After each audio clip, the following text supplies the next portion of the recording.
People have always died. People have always died before they were people, right? I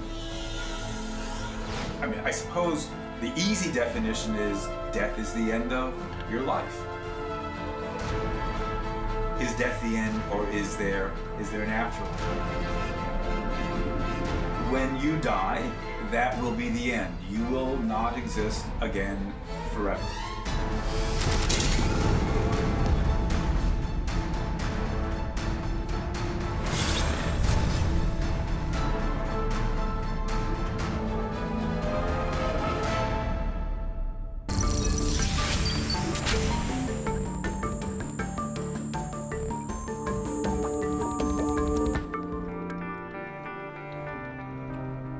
우리 인간의 몸은 매우 신비롭습니다.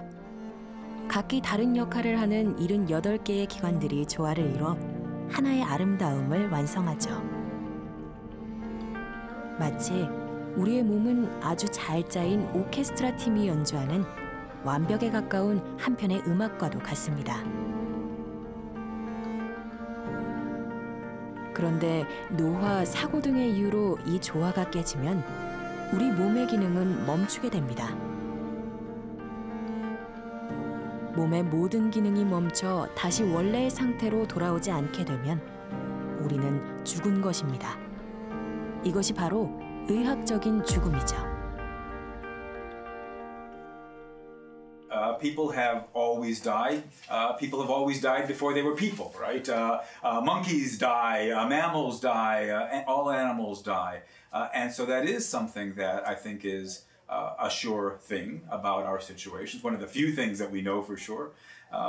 What's less obvious is whether the death of my body, you know, this lump of flesh and blood and muscle and bone, is that the end of me? I think there's an interesting question that we need to think about. I mean, I suppose the easy definition is death is the end of your life. The harder question is to figure out what exactly does it take for your life to have ended. And part of what I think one can realize by thinking through the philosophical issues is that what you want isn't just to be alive.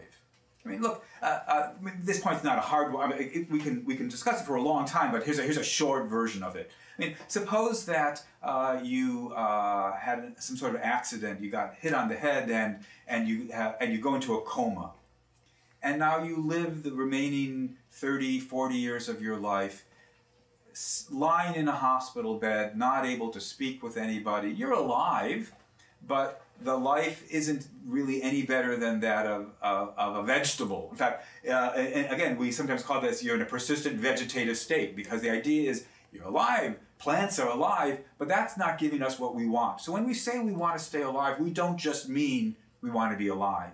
We mean something more. 여러분들은 죽음에 대한 의학적 정의에 만족하시나요? 우리 인간은 스스로를 동물과는 다른 고차원적인 존재로 여기며 살아갑니다. 인간의 죽음이 동물이나 채소의 죽음과 같다고 말하는 게 불편한 이유입니다. 사실 죽음에 대한 정의는 의학, 심리학, 철학, 종교 등 각 분야에 따라 조금씩 다른데요. 철학자인 교수님의 생각을 들어볼까요?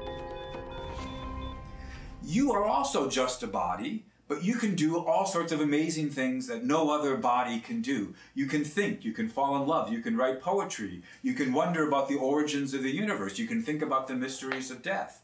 And so the thought is that when you want to be alive, you don't just want to be alive, like the plants are alive or the trees are alive. You want to be a person.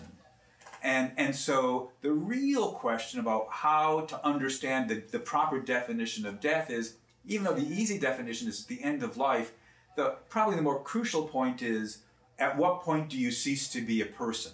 At what point your body might still be around? Occasionally we have these tragic cases like I was describing where the person's in a concussion or there's been enough brain damage that the body is still alive. The heart is still beating, the lungs are still pumping oxygen in and out, the stomach can still digest food, but the brain has been so destroyed that it will never again be possible to think, to plan, to fall in love, to talk with the members of your family. at that point, I think you have ceased to exist as a person. And that's the aspect of death that I think is the central one to worry about. 그런데 여기 조금 흥미로운 의견이 하나 있습니다. 어쩌면 교수님의 논리를 완전히 뒤흔들어 버릴 수도 있는 이야기죠. 인간다움을 유지한 나의 영혼이 육신의 죽음 뒤에도 남아있다면 죽음은 어떤 의미를 가지게 될까요? 사후세계에 대한 이야기입니다.